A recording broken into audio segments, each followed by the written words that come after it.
เขาบ่ได้กิน2มื้อแล้วเราอ่ะมื้อนี้มื้อที่3จังประจักษ์นี่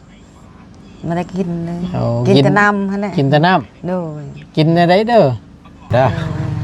เอาเมนูมา2ล้านเด้อโดยเอานี่แหละเอาหนังกระติ้วกำนั่นได้คุยแต่ว่า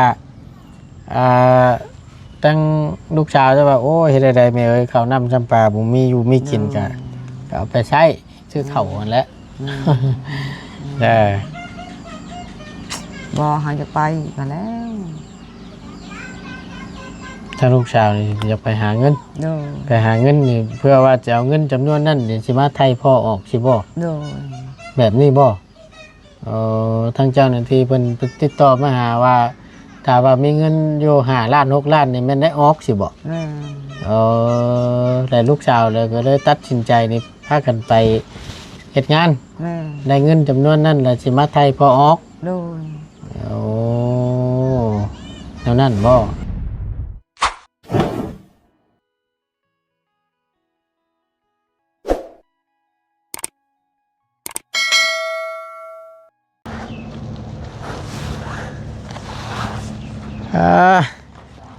เฮ็ดหยังอยู่เด้บาทนี่เนาะ เอาพี่น้องก่อนอื่นกราบสบายดีและสวัสดีเด้อพี่น้องสบายดี FC เบิดสู่คู่สู่คนพบเจอกันเนาะกับบตูนในคลิปนี้มาเยี่ยมยามทำข้าวก่อนหลังจากที่ทั้งลูกสาวเมนุ่มเพิ่นเนาะได้ลงโมเมนต์ลงพี่น้องขึ้นไปเฮ็ดเวียกเฮ็ดงานเนาะนี่แหละพี่น้องเอ้ยก็ย้อนความที่บ่มีเนาะได้เก็บแห้งไปสู่ฟันอีกครอบนึงคือทางน้องหัวพี่น้องกับน้องจันบ่ได้เดินทางขึ้นไปแล้วว่าซั่นอยู่กับไผเด้เนาะแต่สิเงาและเราบัดนี้ก็ได้เอาพอดีทั้งบ่ตุนก็จะมาโอ้ลมพูดคุยตามข่าวเรื่องห้านค้าเนาะที่ว่าบ่ตุนได้มีงบสมทบน้ำตั้งแต่2 ล้านพุ่นแหละพี่น้องก็แต่ล้นเติบแหละแล้วปันนี้แหละทางน้องเพิ่นว่าให้บ่ตูนเก็บไว้ว่าซั่นแล้วมันถือว่าล้นพอสมควรอยู่พี่น้องเนาะแล้วพอดีทางบ่ตูนก็ได้มีความคิดเห็นแล้วนี่แหละพี่น้องแบบว่าที่แรกว่าจะเอาลงมาให้กับน้องเพิ่นนี่แหละงบจำนวน2 ล้านนั่นเนาะเพราะว่า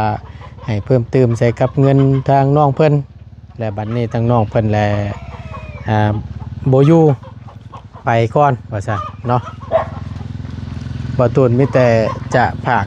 ไว้ให้ทั้งอันแม่นุ่มนี่แหละบาดนี้เนาะสบายดีเด้อแม่เด้อ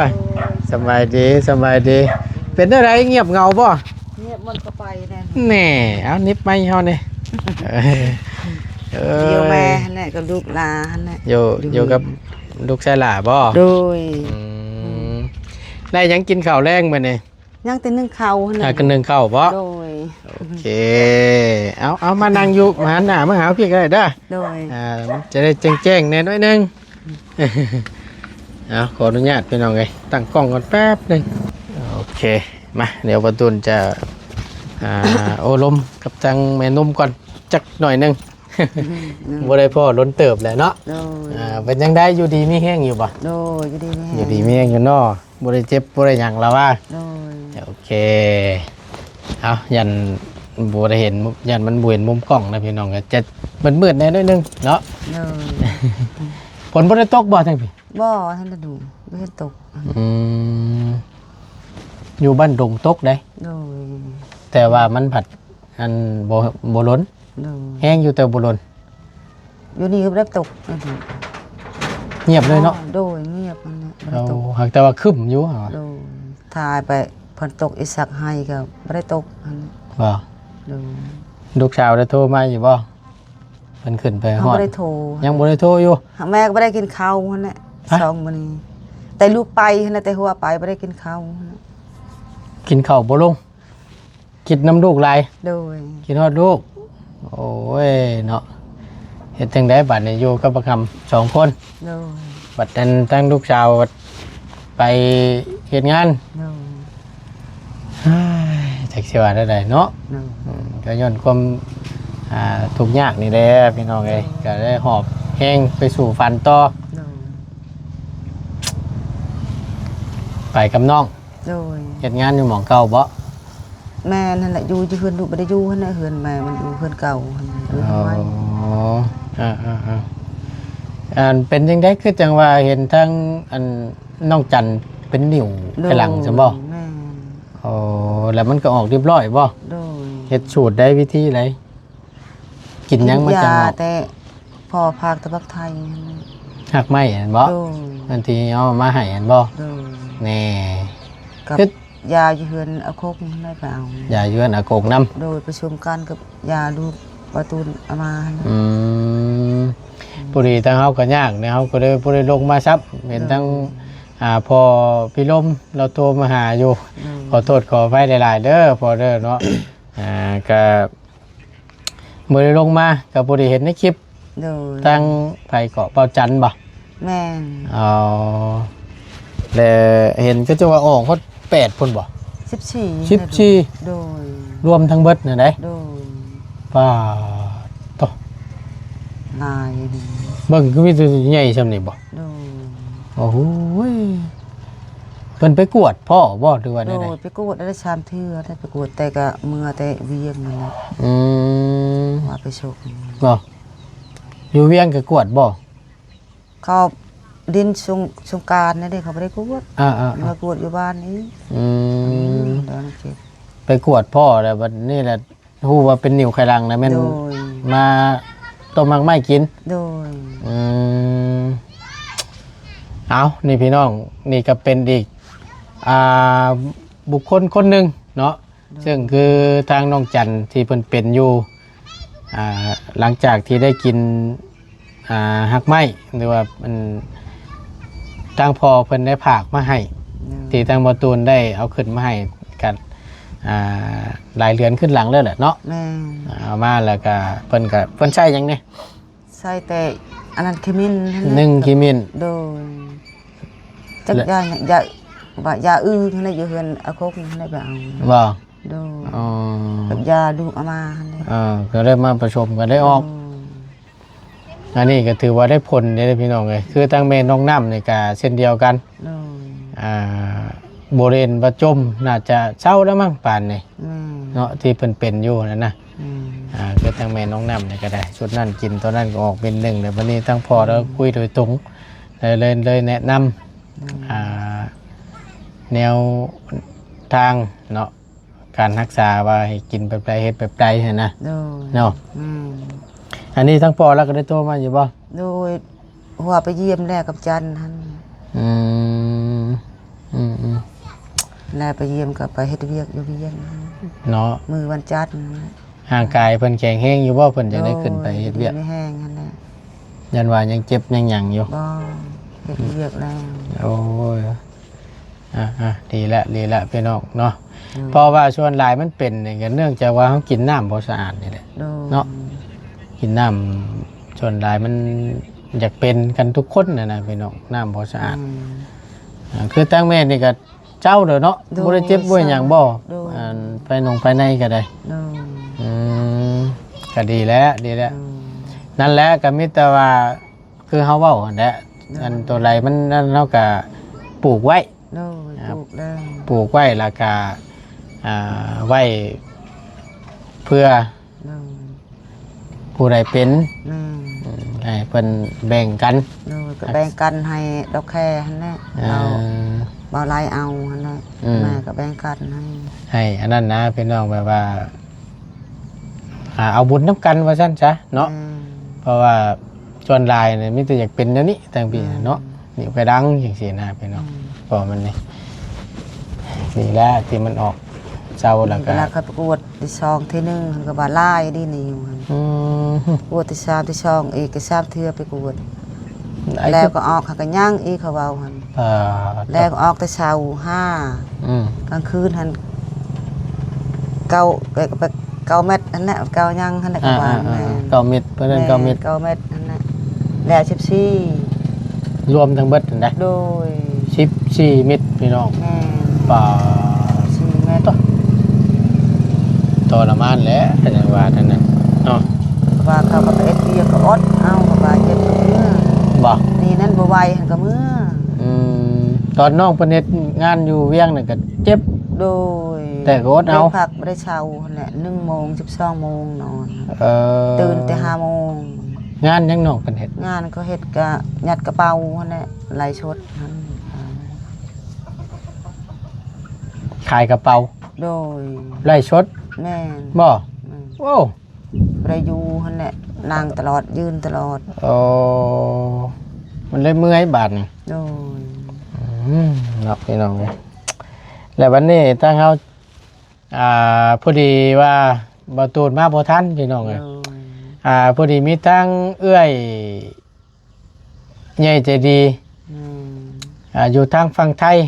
ทั้งเอื้อยเพิ่นชื่อแท้เพิ่นบ่ฮู้ว่าเพิ่นชื่อหยังใดพี่น้องเอ้ยแต่ว่าพี่น้องอาจจะฮู้ดีทั้งเอื้อยเราที่ว่าอันนินขออภัยที่เพิ่นได้เสียชีวิตไปแล้วนะเป็นทั้งแม่นินขออภัยพอดีเพิ่นแชทมาหาเฮาแชทมาหาเฮาแต่เบิ่งประตูนเบิ่งก่อน เฮากระทาเอ็ดประตูนบ่ได้มาเฮากระทายาหั่นแหละแต่11จันมาหั่นแหละ เบิ่งเด้บ่เบิ่งเอ้ย พลาน เบิ่งได้ประตูนจะนั่นเบิ่งก่อนมืดบ่เบิ่งอันนั้นได้อยู่เนาะโอเคในเด้อจักหน่อยพอดีทั้งเอื้อยเราแชทมาถามทั้งประตูนว่านี่ประตูนว่าซั่นถ้าได้เข้าไปหาน้องหัวได้ว่าให้ถามน้องเพิ่นเด้อว่าพอดีทั้งเอื้อยเรามันอยากได้คนงานแต่ไปเฮ็ดเวียกนํแต่อยู่ฝั่งไทยพุ่นได้เพิ่นสิอยากลงอยู่บ่เนาะ อยากลบหั่นแน่อันนี้เรียกมา ข้ามฝั่งไทยได้ โดย แต่ทั้งประตูบ่ได้ติดต่อหาน้องเพิ่นนะก็สิว่า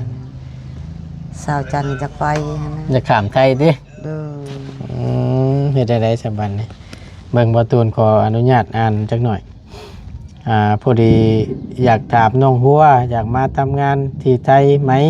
คะว่าซั่นหาคนช่วยขายของในโรงเรียนหาคนช่วยขายของในโรงเรียนแล้ววันนี้ล่ะเพิ่นก็ต่อมาอีกขายที่โรงเรียนบ่ไกลจากโรงพยาบาลศรีนครินทร์ว่าซั่นที่พักน้องอยากพักอยู่ด้วยยังนี่หอเช่าบ่ห้องอยู่ก็ได้ว่าซั่นอาหารก็กินที่ห้านกับข้าวเฮากินยำห้านเพิ่นสินะอาหารก็กินที่ห้านแต่วันนี้งานจะเป็นช่วยทำอาหารตักข้าวล้างจานอย่างเสร็จแล้วกับค่ะว่าซั่นเนาะพอดีค่าแห้งนี่เริ่มต้นให้400 บาทต่อบ้าน400 บาทต่อบ้านนี่ก็เท่าไหร่แล้วพี่น้องตกอยู่300,000พุ่นประจักษ์2แสนปลายเกือบ300,000ถ้าเป็นเงินกีบเฮาก็ได้300,000พอดีเนาะมาเพิ่งเนาะค่าแห้งเพิ่นขั้นต่ำ400 บาทนั่นนะถ้าว่าเพิ่นบ่อันนั้นก็เพิ่นถ้าว่าย่านบ่เชื่อก็ให้ทั้งน้องหัวน่ะติดต่อหาทั้งเอื้อยเราก็ได้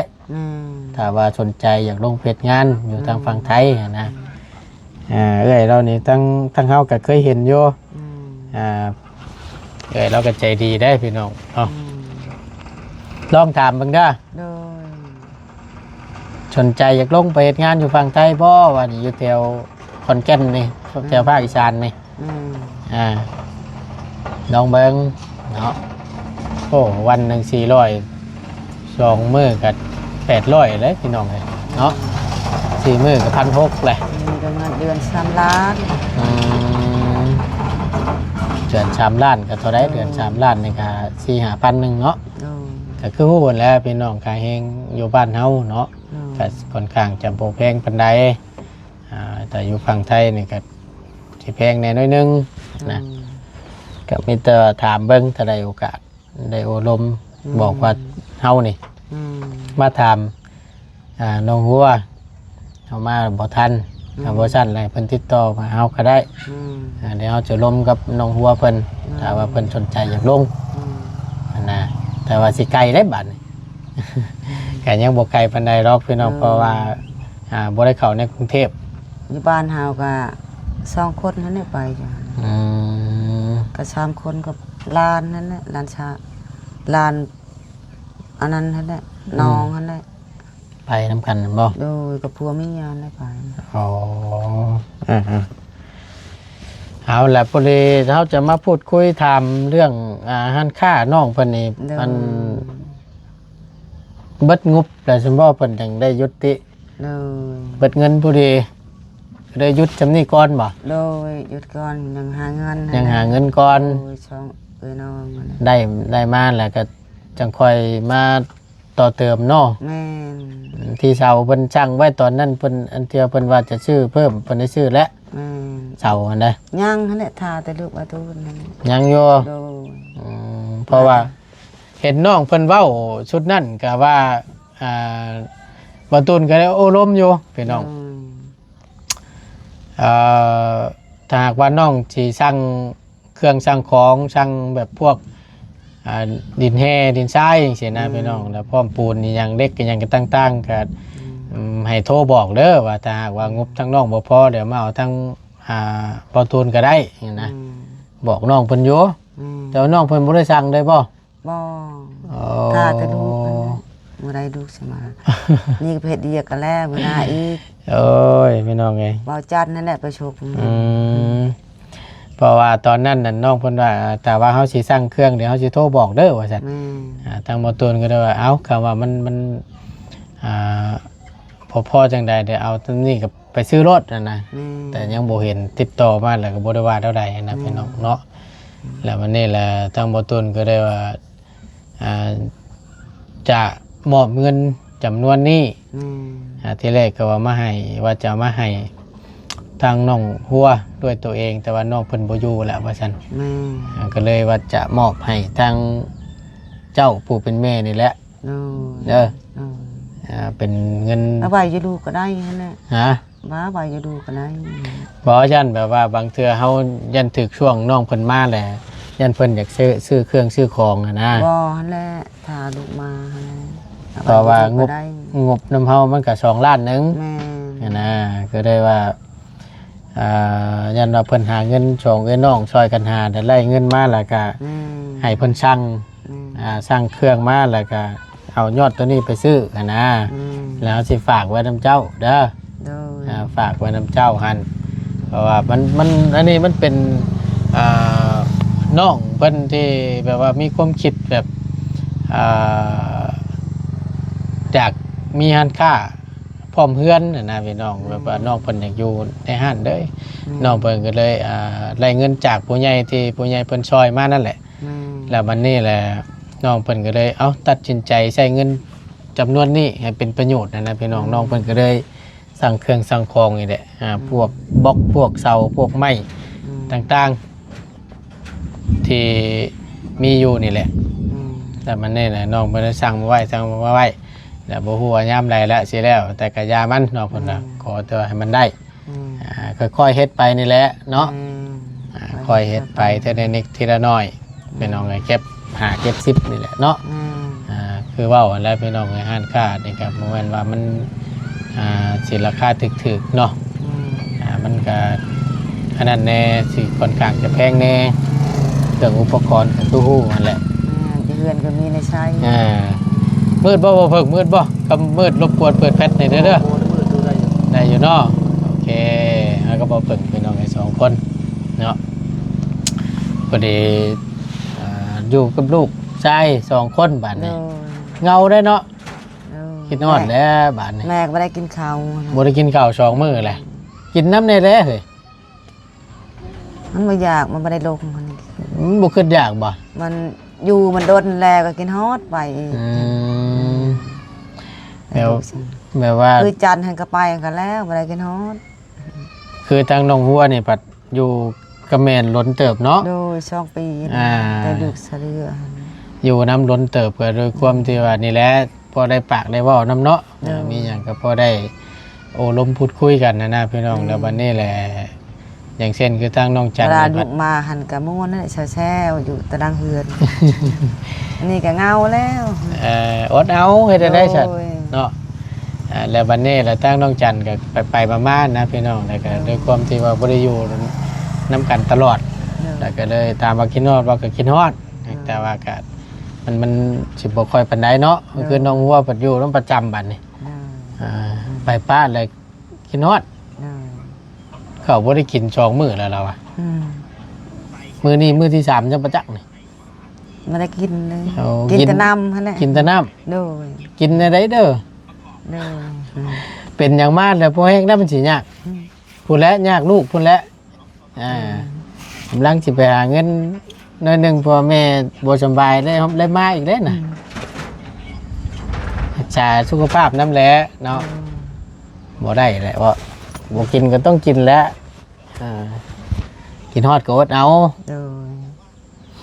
คือทางพอน้องฮวนนี่ก็คือฮู้กันแล้วเป็นน้องไงเนาะบนอยู่พ้นบ่ติแล้วนี่พี่น้องก็อันมันก็ค่อยเนาะผู้เป็นแม่เนาะก็กินฮอดลูกก็เอาแห้งไปสู่เอาเงินเพื่อมาสานฝันให้มันเป็นจริงนี่แหละอดเอาเด้อ โดย โทรหากัน โดย ตามข้าวกันนั่นแหละจักย่ำใดบาทนี่พี่น้องเพิ่นได้บอกอยู่บ่ว่า โด เป็น ยเดือน12นั่นแหละครับ เดือน12พี่หน้าผู้ปาดตัวพี่หน้าเพิ่นได้พี่น้องกับเพิ่นสิมานะบัดอันเสียยามันปลูกเขาให้อหย่างนี้ใส่ไผสิซอยบาทนี่ เดียวมาฮะน่ะ อยู่คนผู้เดียวนี่ โดย อ๋อตัวพอแห้งแล้วเนาะ เสียมันต้นก็หมดแล้วมาเฮ็ดหั่น เสียแล้วเรียบร้อยแล้วบ่ โดยถ้าแต่สักให้หันพันตก สาแต่ซักให้ปลูกเขา โดยปลูกเขา ปลูกก็ปลูกผู้เดียวสำเร็จบาทนี่ กับลูกชายนี่แหล้วเนาะ เอาแหงหมูหั่นน่ะหนู เอาแห้งหมูน้ โดย ำหากันนะพี่น้องหากันแต่ว่าคือเฮามาซอยหมู่หมู่ซอยเฮาเห็น โด นะ ย ละว่านกันแหละคำเอิญคือทางบ้านเฮาก็ได้ คือช่วงเกี่ยวข้าวเกี่ยวน้ำก็ได้ สดซอยกันเนาะ ไอ้น้องหมู่กันนั่นนะ เอามีแต่ว่า นี่เด้อเดี๋ยวสิไว้ให้2 ล้านพี่น้องแต่หล่นนั่นแหละเนาะ โดย น้องหัว แนะไว้ให้เรียบร้อยแล้วพี่น้องเอ้ยเบิ่ง ยืมเงินก็มีเงินใช้อยู่ด้วย ไปดีหางานให้แน่ให้แม่ชื่อเขาแน่ 2ซื้อข้าวกินนี่บ่ โดย นี่แหละเฮามอบให้แล้วก็อันนี้ก็เป็นเงินทางผู้ใหญ่เพิ่นที่เพิ่นสมทบมาใช้กับหันค่านี่แหละแต่หล่นนั่นล่ะเนาะก็เลยว่ามันหล่นแล้ววันนี้แหละทั้งน้องเพิ่นก็บ่ฮู้ว่ายามใดสิได้เฮ็ดนะพี่น้องมีแต่ว่าเอาเป็นว่าบ่ตุนจะมอบให้ทั้งแม่นมนี้เพื่อน้องเพิ่นหาเงินหาคำได้แล้วให้คอยเพิ่นมาเติมเจนี้นะพี่น้องเนาะแต่ว่ามีงบเข้ามาต่อเนื่องมันก็แม่นอยู่พี่น้องเนาะแต่ว่านี่น่ะมันบ่มีแล้วก็เลยเพื่อความสะดวกสบายนะพี่น้องเนาะข้าวเบิดฉันบ่เจ้าว่านะข้าวเบิดกินบ่ ยังอยู่ยังหน่อยเดียว ยังบ่ได้ แต่เขาจะปลูกนั่นแหละซักยังจะปลูก เห็นได้สันบาทเนี่ยพี่น้องเลยมีแต่ว่าเฮาสิมอบจำนวนนี้ให้แลโอลมกันเด้อพูดคุยกันกับทางลูกสาวเจ้า โดย ว่าปอตูนได้มามอบเงินให้จำนวน2 ล้านตั้งแต่รอบที่แล้วบอกแนวนี้เด้อเพราะว่าจะได้ฮู้น้ำกันนะเดี๋ยวจะหน่อยน้องเพิ่นสิว่าโอ้ยงบมันยังมีอยู่ได้นำปอตูนนะว่าซั่นนี่แหละเฮาสิมอบให้เจ้าเด้อเอาเมนูมา2 ล้านเด้อ โดย เอานี่แหละเอาหนังกระติ้วกำนั่นแต่คุยแต่ว่าตั้งลูกชาวจะว่าโอ้ยเฮ็ดได้แม่เอ้ยข้าวน้ำจำปาบ่มีอยู่มีกินก็เอาไปใช้ซื้อข้าวนั่นแหละเอาคือตั้งเว้าคือตั้งบ่ตุนได้เว้าแล้วพี่น้องเอ้ย ดินก็รั่วแล้วบาดนี้โอ้ยเนาะเฮามอบให้เด้อบัดนี้เด้อ แม่น ก็มีแต่ว่า ใจ ให้ ละลายลูก โดยมีแต่ว่าแจ้งให้ครับผู้น้ำกันแต่ FC เบิดทุกท่านผู้ใหญ่ใจดีเบิดทุกท่านเนาะก็คือทางประตูก็ได้จัดแจงให้แล้วเนาะก็ถือว่าจังย้ำได้แล้วพี่น้องเบิ่งน้ำกันเนาะอันค่าน้องคนนี้ก็ได้ดีแล้วไล่สำนี่ค่อยๆหาไปใครกว่าเฮาบ่ได้อย่างเด้เนาะเอาก็มีแต่ว่าอยากให้ทั้งแม่นุ่มเด้อเป็นตัวแทนต่างหน้าขอบบุญขอบคุณทั้งผู้ใหญ่ใจดีอยู่ต่างประเทศเนี่ยเด้อผู้ใหญ่เพิ่นก็บ่ได้ออกชื่อเสียงอีกนามดอกเอาให้พรเราเนี่ย ใจผู้ใหญ่ใจดีอยู่ดีไม่แห้งเจ็บอย่างไรของใครจะไม่ให้ตลอดได้ดุได้เต่าให้ผักให้แพงชื่อตู้ชดใจบ่ตูนนั่นแหละดูนั่นแหละอยู่ดีไม่แห้งเจ็บของใดของใครจะไม่ให้ตลอดปลอดภัยเขาหักเขาแพงสาธุเนาะคือกันเฮาก็ได้อยู่ดีมีแห้งอย่าลืมได้กินข้าวเด้ออดข้าวอดน้ำเป็นอย่างมากเนี่ยยากแล้วลูกชายแล้วนั่นยังน้อยอยู่ลูกชายหล่าจะบ่พุ่นตั้งผู้พ่อนี่มีไผส่งข่าวอยู่บ่ตั้งผัวเจ้าน่ะเพิ่นส่งข่าวมาอยู่บ่หรือว่าใดๆส่งข่าวอยู่เพราะว่าเขาจะได้5 ล้านค่าหยังน่ะค่าออกนั่นแหละค่าออกอยากได้5 ล้านเพิ่นส่งข่าวติดต่อมาตอนนั้นเปลือกมันก็หมด7 ล้านนั่นแหละเขาจะได้ณตอนนี้จบอยู่ใน5 ล้านนั่นบ่ดูก็ให้เขาค่ากินค่าน้ำนั่นแหละปี6 ล้านนี่เขาจะได้จักปีแหละที่เราถูกจับไปเพราะว่าหันไปอยากพ้นโทษมันก็ให้มันออกเขาว่าให้ทอกเงินหันเขาว่าเดือน7แม่เนี่ยเดือน7นั่นแหละแม่ไปมีเงินนั่นเลยเขากินกับบ่มีเดือน7ยอดนี่โดยเพิ่นได้อบรมกับเจ้าบ่แม่ทางเจ้าหน้าที่เพิ่นโทรมาบ่โดยตอนไหนน่ะตอนหันเวลาหันเขาก็ไฮแลนด์หันตัวพ่อผัวเขาก็โทรหาเนาะมือใดหันไปอยู่หันอยากแล้วพี่น้องคือว่านั่นแหละเนาะก็คือฮู้กันนั่นแหละนั่นแหละว่าให้หัวไปเห็นเรียวแม่รถกับฮู้ยานผู้พอโทรหาหันก็แล้วเรียวแม่หันเช็ดอะไรแบบนี้หันน่ะหมดรวมทั้งนั้นกัน60ให้เขากินน้ำกินนอกกันแน่พอน้ำเขาโดยบ่หาจะไปกันแล้วถ้าลูกสาวนี่จะไปหาเงินไปหาเงินนี่เพื่อว่าจะเอาเงินจำนวนนั้นเดี๋ยวสิมาไทยพ่อออกสิบ่แบบนี้บ่ทางเจ้าหน้าที่เพิ่นติดต่อมาหาว่าถ้าว่ามีเงินอยู่5 ล้าน6 ล้านนี่มันได้ออกสิบ่แต่ลูกสาวเลยก็เลยตัดสินใจนี่พากันไปเฮ็ดงานได้เงินจำนวนนั้นแล้วสิมาไทยพ่อออกแล้วนั่นบ่เอาพี่น้องเอ้ยเนาะคำว่ามันได้ตามที่ชำเบ้านั่นก็ดีพี่น้องเนาะแต่ว่าตูนว่าค่อนข้างจะยากนะพี่น้องเนาะมันต้องใช้เงินหลายกว่าแหละบ่ตูนว่าเรื่องนี้เขาก็ว่าหันพรโทษนี่ก็ล้านนึงเขาจะได้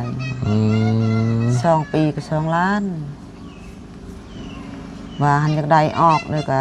เขาจะได้5 ล้านปีจำนวนเท่านั้นก็เขากินน้ำกินนอกก็ได้6 ล้านว่าง่ายๆถ้าหากว่าถ้าอยากออกเลยเป็นนำเสนอมาให้ว่า6 ล้าน7 ล้านเนี่ยมันได้ออกแน่นอนโดยมือใดก็คนออกมือใดก็มอบเงินนั่นแหละว่าง่ายแต่ว่าเขามีเงินเมื่อไรเงินเอาพ่อเมื่อใดแล้วไปพูดคุยเอาเพิ่นนอกมาบัดนี้สิบ่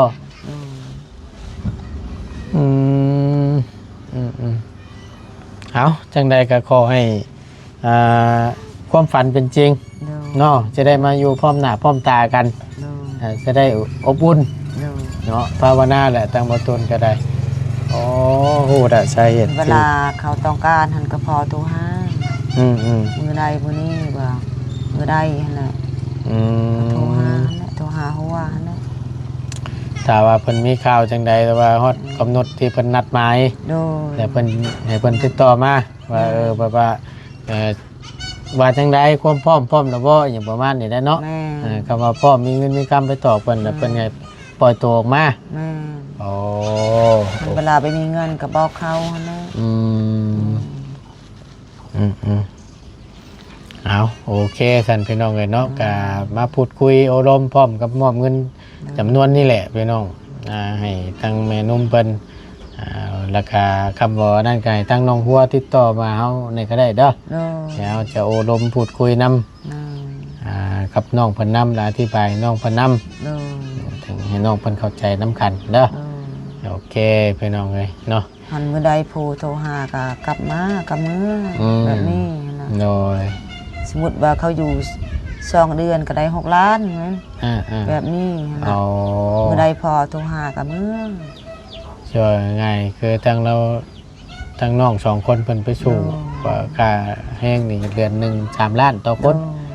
กะว่าอยู่ได้แต่ว่าจะถ้า2-3 เดือนหรือว่า3-4 เดือนก็แล้วแต่นะขอแต่ว่าพอทั้งพอโทรมาทั้งเจ้าหน้าที่เพิ่นโทรมา แม่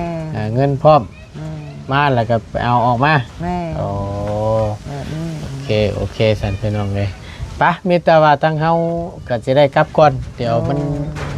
ฝนสิตกห้ามเมาเด้อจังไดก็สู้ๆเด้อ โดย เอาขอบคุณหลายๆเด้อทางผู้ใหญ่ใจดีเนาะ โดย เบิดสุขูสุคนเนาะแล้วก็ขอบคุณทางแม่ป้าใหญ่ใจดีที่ฝากเงินมาร่วมสมทบในครั้งนี้เนาะพอดีตั้งลูกเองก็แม่นได้มอบให้เพิ่นเนาะเนื่องจากว่าบ่ฮู้ว่ายามใดสิได้เฮ็ดนะพี่น้องเนาะก็ขอให้ตั้งแม่พร้อมครัวจงสุขภาพร่างกายแข็งแรงเนาะความเจ็บจะสุดได้ความไข้จะสุมีปราศจากโรคภัยไข้เจ็บทั้งปวงทั้งใดเด้อเนาะขอให้อายุมันคนยืนลำรวยๆเนาะตลอดปีและตลอดไป